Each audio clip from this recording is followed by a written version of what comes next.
E aí pessoal, tudo bem? Bem-vindo ao canal Banzas. E hoje, no episódio mistério, Cartas da Morte. Segue a vinheta.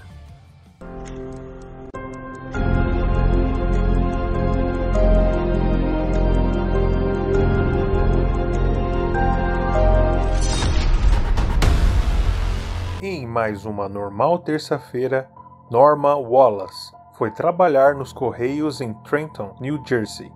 Ela não estava se sentindo bem e pensou que era por conta de alguma simples gripe. Porém, ao passo em que o dia ia terminando, Norma se sentia cada vez pior. Ela mal conseguia respirar. Cerca de 320 km de distância dali, em Washington, D.C., outro funcionário dos Correios, Leroy Richmond, estava sofrendo os mesmos sintomas que Norman Wallace. Ele também ficou gravemente doente. Não demorou muito, mas em questão de alguns dias, os dois tiveram que ser hospitalizados. Suas condições estavam ficando cada vez piores. Eles estranhamente pareciam estar sufocando até a morte. Porém, os médicos não conseguiam identificar a causa dos sintomas.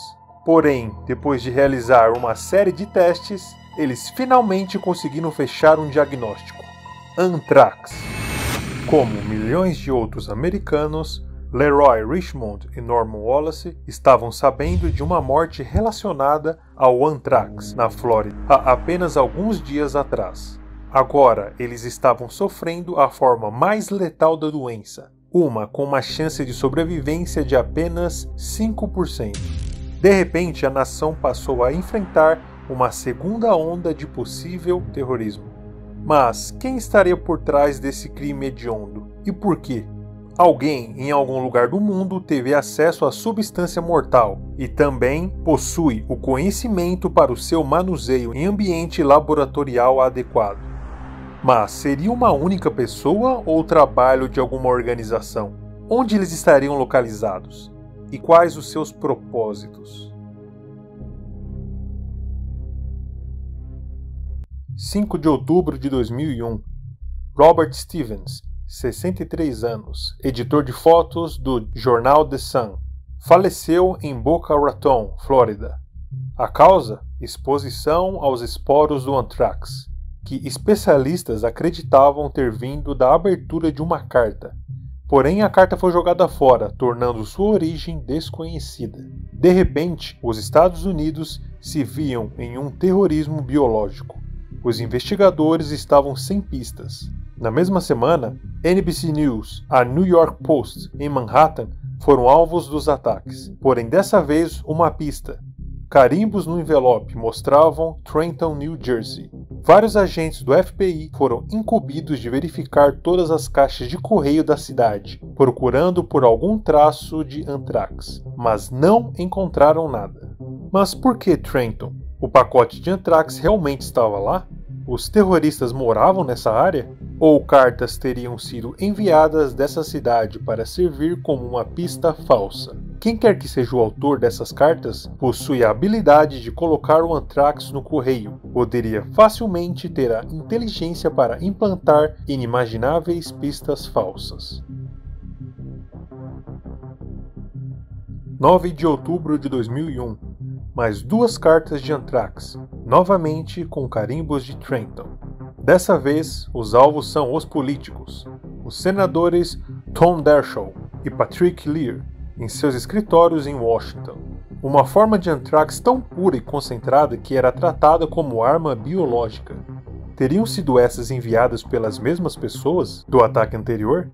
Só para ter uma noção, era algo realmente perigoso. Foi estimado que 2 trilhões de esporos foram para cada um desses envelopes, que continham 2 gramas. O envelope poderia ter tido 100 milhões de doses letais. Apenas 2 gramas desse anthrax poderiam dizimar 1/3 da população dos Estados Unidos. Os investigadores chegaram a uma conclusão significativa. Anotações contidas nos envelopes demonstravam uma grande semelhança nas caligrafias, indicando que elas poderiam ter vindo de uma mesma fonte.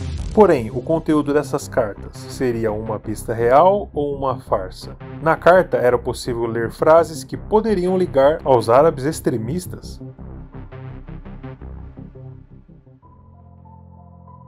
20 de outubro de 2001. Centenas de investigadores federais trabalharam dia e noite para tentar resolver o crime.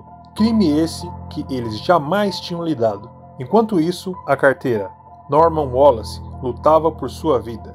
Sua temperatura subia muito e ela estava em choque. Os esporos de antrax estavam secretando uma toxina letal, causando a quebra de vasos sanguíneos, o que impulsionavam as bactérias através da corrente sanguínea.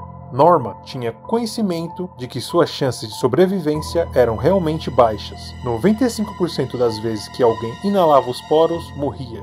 E ela estava pronta para o que Deus quisesse para ela. O prognóstico para Leroy também era sombrio.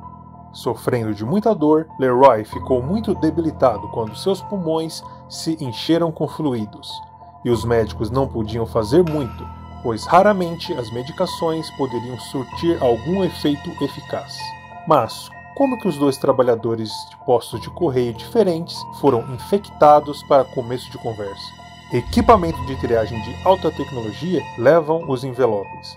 Os investigadores concluíram que a velocidade absoluta de 30.000 envelopes por hora poderiam enviar milhões de esporos de antrax para o ar.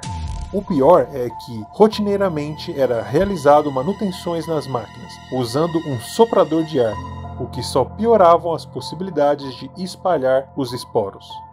Milagrosamente, Norma e Leroy sobreviveram. No entanto, suas vidas nunca mais serão as mesmas, pois as toxinas ficam no corpo por muitos e muitos anos. Porém, as outras vítimas do antrax não tiveram tanta sorte. 21 e 22 de outubro de 2001. Os colegas de trabalho do Leroy, Thomas Morris e Joseph Corsini, em Washington, D.C. 31 de outubro, Nova York. Trabalhadora do hospital Kate Nigan.